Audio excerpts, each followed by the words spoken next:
A pleasant good morning to everyone. My name is Romulongay. This is my report. It's all about Chapter 6, Module 2, the factors leading of the Philippine Revolution of 1896.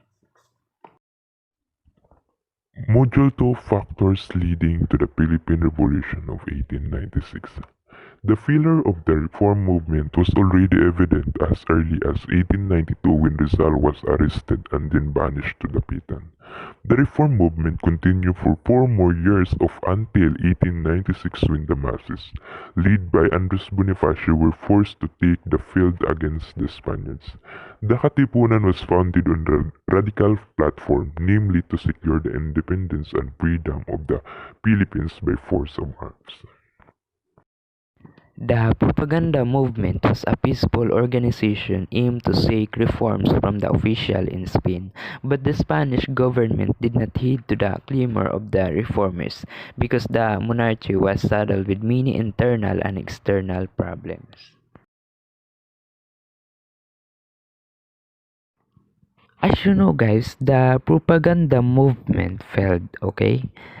So with the failure of the propaganda pushed the Katipuneros to start a more violent. This organization did not want violence, but the Katipuneros did wanted. They said na, what they tried peaceful means. They tried speaking and education, but that obviously did not work. It ended up in the dealt of the three of the greatest propagandists, which is Del Pilar, Jaina, and Rizal. So now I think it's time for us to be a little more violent, which is never really answered. But I'm just telling a story here, okay? So this group, if the propaganda movement was composed, more educated group was composed of the least educated group. People did not come from what they call that mayaman na pamilya, very rich families. So these were usually farmers, not that they were unwise, although sometimes the propagandists were also unwise, but these were not like the illustrados who traveled to Europe and all of that. These were composed more of the power class of the Philippines.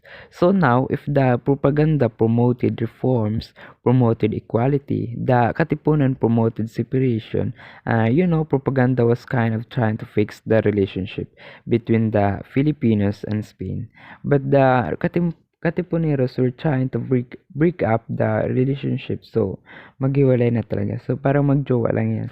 Hiwalay talaga. Walang maraming daldal, walang maraming satsat. So we really want to break up with Spain already, and the means through which they wanted to Spain was through violence. Okay, they wanted to do this through force and violence. The role of Masonry. The Filipino propagandists is Spain affiliated with Masonic lodges in Spain. The Masonic movement was anti-friar hence helped to recruit members and to fund the propaganda work in Spain. The Masonry served as a pattern for the methods of organization of the Katipunan. Andres Bonifacio, its founded, was a Mason. La Liga Filipina is a civil propaganda which is binuo ito ni Rizal noong July 27, 1892 nung pagkabalik niya dito sa Pilipinas. So may tanong pala ako, bakit nga ba siya bumalik sa Pilipinas? Kasi gusto niya iwis sa bansa ang laban ng mga makabayang Pilipino sa Espanyol. So the purpose of this organization is to unite the whole archipelago, help other members of organization. The purpose of this organization is to unite the whole archipelago, help other members of organization, and fight the injustice and inequality. In a few days after Dr. Jose Rizal create the organization or create the La Liga Filipina, he was secretly arrested from the Spanish because of La Liga Filipina might cause a revolution to the Spain. So nakulong siya sa Dapitan noong July 1892. So nandito na tayo sa immediate causes ng Philippine Revolution of 1896. So, dito magbibigay lang ako ng isang under ng immediate causes which is the Katipunan or KKK. Okay, so let's get started.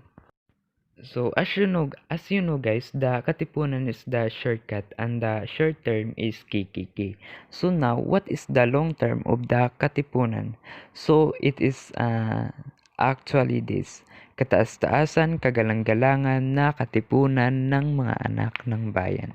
So okay, that is really mouthful. I hope you will try to memorize that because that is something. This is one of the organization that really reshape our history. So here are the Katipuneros. On July 7, 1892, the Katipunan began. Okay, so we have the beginning of Katipunan. These were the founding members. We have Teodora Plata, Judato Arellano, Ladislao Diwa, Valentin Diaz, and of course the founder of the Supremo is Andres Bonifacio. So now Bonifacio was really someone who duper admired Jose Rizal. He was really someone who believed in everything that Rizal did. As you can read on the first topic, this is 1892 and Rizal died in 1896. So from the space between 92 to 96, especially when Rizal was still in the Pitan, Andres Bonifacio trying to convince Rizal to join the Katipunan. But Rizal just did not believe in the things that Bonifacio did. Uh, Rizal did not believe in a revolution. He believed that the Filipinos were not ready for total freedom. But ang lakas talaga ng impact ni Bonifacio kay Rizal. He super admired Rizal. In fact, the death of Rizal was one of the reason why he decided to march forward and do violence on Spain, because he really could not believe the injustice that just happened because of the death of Rizal. Under the leadership of Andres Bonifacio in Katipunan, there are three fundamental objectives. Una, the political objective was to work for the separation of the Philippines from the Spain. Pangalawa, the moral objective was to teach good manners, hygiene, good morals, religious fanatism, and weakness of characters. And pangatlo, the civic aim was to develop self-sufficiency and concern for the defense of the poor and the oppressed.